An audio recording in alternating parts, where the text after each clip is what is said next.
아미엥의 푸시아. 여러분, 누군가와 함께 걷는다는 것은 어떤 의미일까요?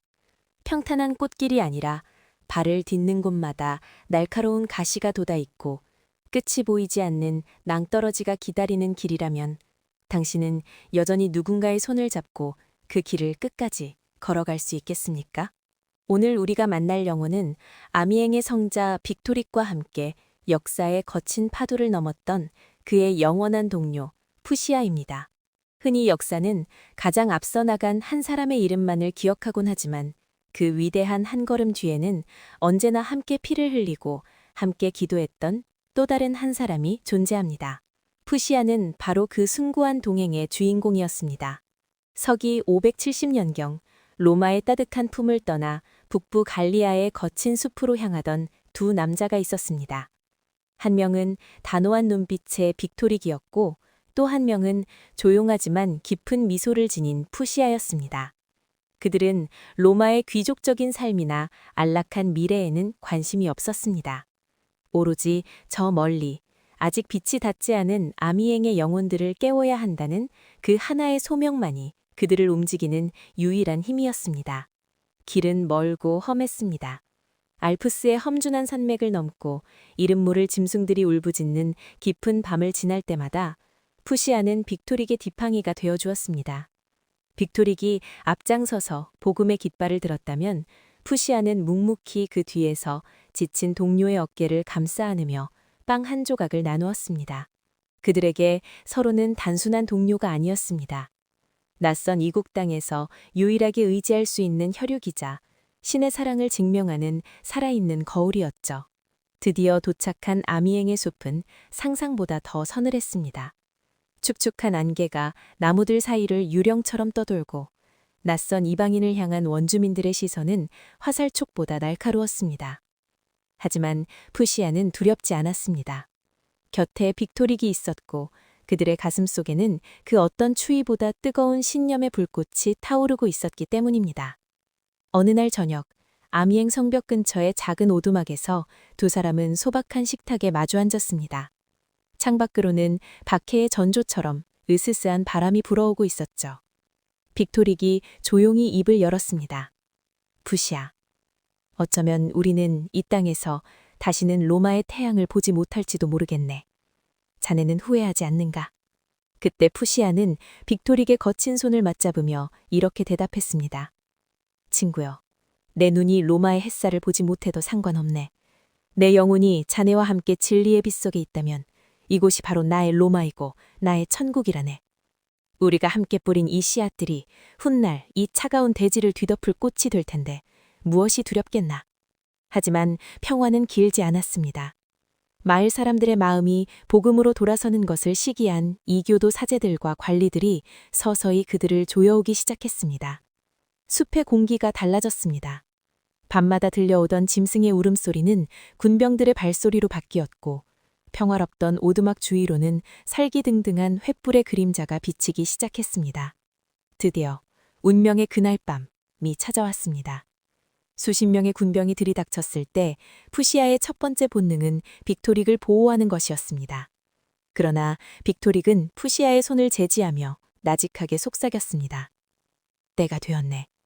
이제 우리는 각자의 십자가를 지고 저 산을 넘어야 하네. 푸시아는 알고 있었습니다. 이 체포가 의미하는 것은 단순한 투옥이 아니라는 것을 말입니다. 그것은 죽음보다 더한 고통과 마침내 맞이하게 될 피와 재단을 의미했습니다. 빅토릭이 먼저 거친 손길로 끌려나가는 것을 지켜보며 푸시아는 어둠 속에서 홀로 남겨졌습니다. 여러분, 만약 당신이 푸시아였다면 어땠을까요? 동료는 이미 잡혀갔고 당신에게는 도망칠 수 있는 뒷길이 열려 있습니다. 지금 당장 숲으로 몸을 숨기면 당신의 목숨만은 구할 수 있습니다. 하지만 푸시아는 움직이지 않았습니다. 그는 자신이 가야 할 길이 어디인지를 너무 잘 알고 있었습니다. 푸시아는 어둠 속에서 조용히 자신의 옷매무새를 가다듬었습니다. 그리고 빅토릭이 끌려간 그 핏자국 섞인 길을 향해 자신의 발걸음을 천천히 옮기기 시작했습니다. 빅토릭이 끌려간 뒤 오두막에 남겨진 것은 서늘한 정책과 바닥에 둥그는 낡은 성경뿐이었습니다. 군병들의 횃불 소리가 멀어질 때마다 푸시아의 가슴에는 날카로운 바늘이 박히는 듯한 통증이 밀려왔습니다. 여러분, 홀로 살아남았다는 안도감은 때로 죽음보다 더 잔인한 형벌이 되기도 합니다. 푸시아는 텅 빈 방 안을 서성했습니다. 창밖의 어둠은 그에게 속삭이는 듯 했습니다. 지금이 기회다. 저 울창한 숲속으로 몸을 숨겨라. 아미행을 벗어나 남쪽으로 달리면 자네는 다시 자유를 얻을 수 있다.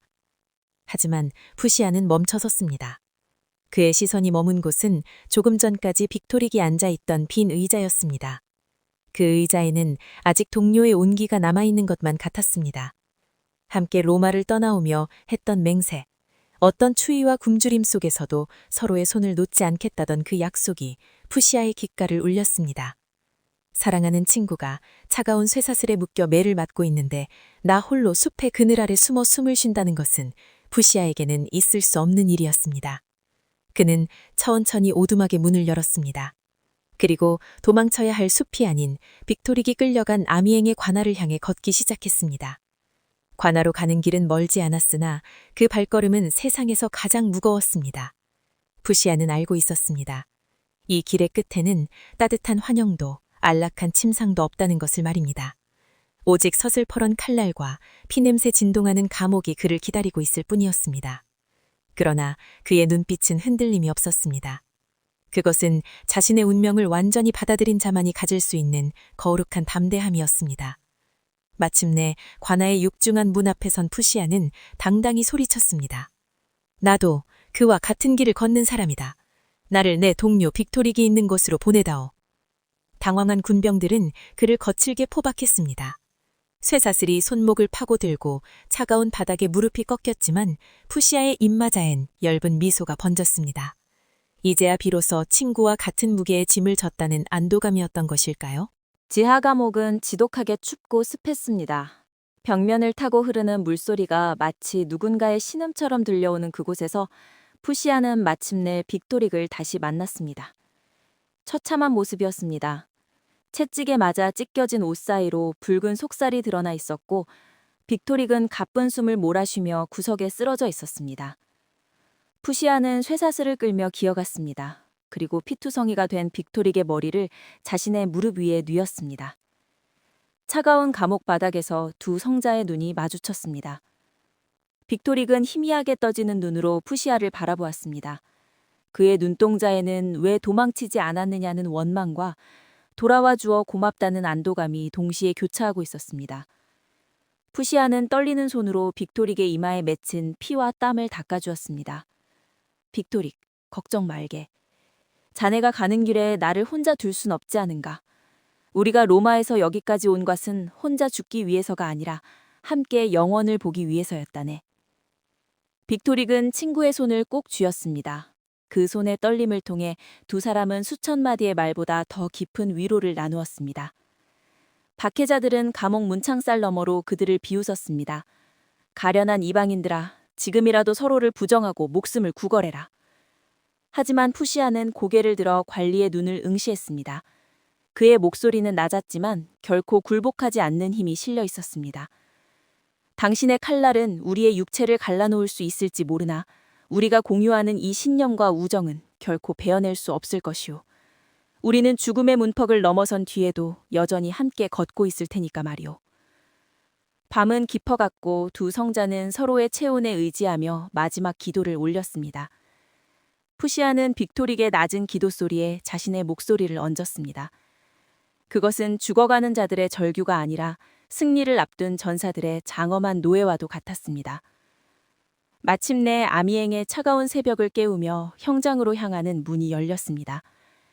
쇠사슬의 돌바락에 긁히는 날카로운 소리가 정적을 깼고 군병들의 거친 함성이 뒤를 이었습니다.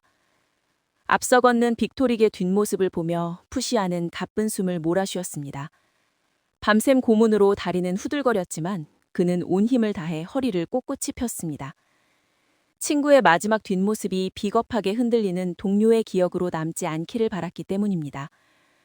광장에는 이미 수많은 인파가 몰려 있었습니다.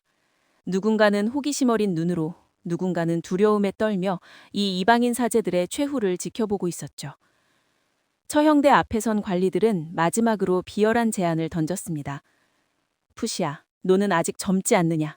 저 빅토릭이라는 자가 너를 유혹해 이 지옥으로 끌어들인 것이라 말해라. 그를 저주하고 우리 신의 발취에 엎드린다면 네 목의 쇠사슬을 당장 풀어주겠다. 그때 푸시아는 옆에 선 빅토릭을 바라보았습니다. 피로 얼룩진 빅토릭의 얼굴에 형언할 수 없는 슬픔과 강인함이 동시에 서려 있었습니다. 푸시아는 비웃음을 담아 관리에게 대답했습니다. 당신은 여전히 인간의 마음을 모르는군요. 내가 저 사람을 저주하는 것이 아니라 당신들이 저 사람의 영혼에 깃든 그 빛을 보지 못하는 것을 내가 오히려 가엾게 여기고 있소. 나의 죽음은 비극이 아니라 나의 사랑하는 형제가 가는 길에 동행하는 축복일 뿐이요. 말을 마친 푸시아는 빅토릭과 눈을 맞췄습니다. 두 사람은 약속이라도 한 듯 나란히 무릎을 꿇었습니다. 거친 광장의 바닥이 무릎을 파고들었지만 그들의 영혼은 이미 지상의 중력을 벗어나 있었습니다. 빅토리디 나지막한 목소리로 시편을 읊조리기 시작하자 푸시아는 그 낮은 저음 위로 자신의 기도를 얹었습니다. 두 사람의 목소리가 하나로 섞여 광장에 퍼져나갈 때 살기등등하던 처형대 주변에는 기이한 정적이 흘렀습니다. 자, 이제 집행의 시간이 왔습니다. 맥나니가 거대한 칼을 뽑아들고 빅토릭 뒤로 다가갔습니다. 푸시아는 눈을 감지 않았습니다. 그는 친구가 먼저 떠나는 그 길을 끝까지 지켜보았습니다. 서슬퍼런 칼날이 공기를 가르고 둔탁한 소리와 함께 빅토릭의 고개가 바닥에 떨어졌습니다. 붉은 피가 분수처럼 솟아올라 푸시아의 옷등을 적셨습니다.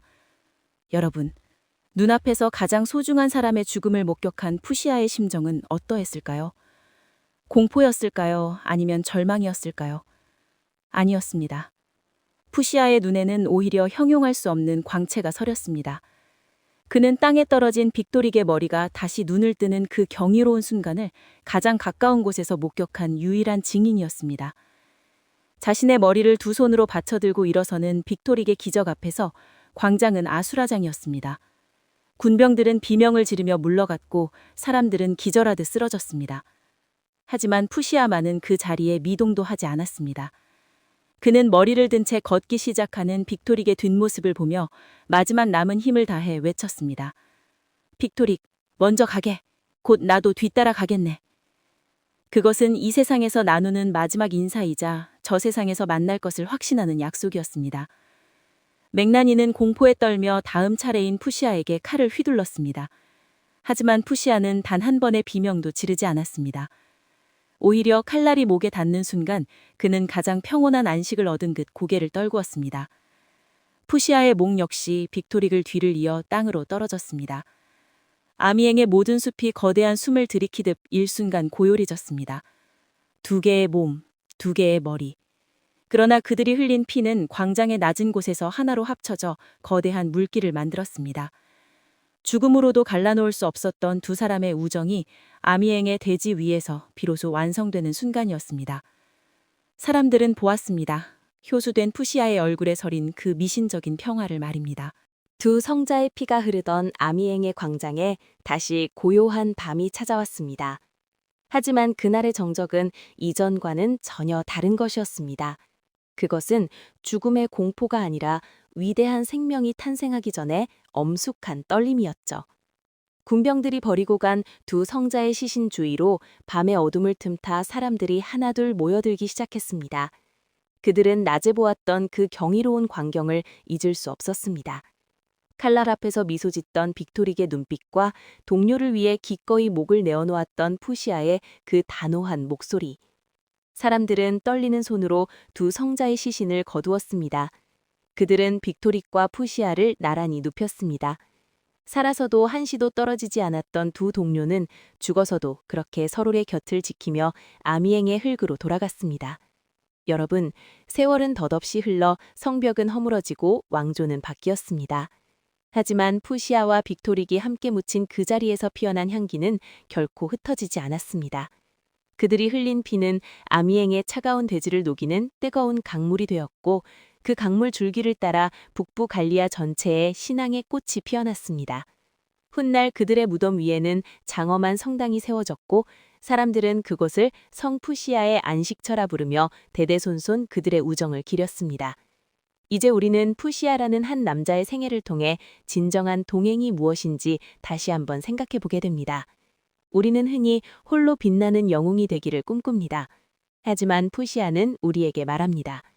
누군가의 뒤를 묵묵히 지켜주는 것, 동료가 고통받을 때 그 고통의 한복판으로 기꺼이 걸어 들어가는 것, 그리고 마지막 순간까지 서로의 손을 놓지 않는 것이 얼마나 거룩한 일인지를 말입니다.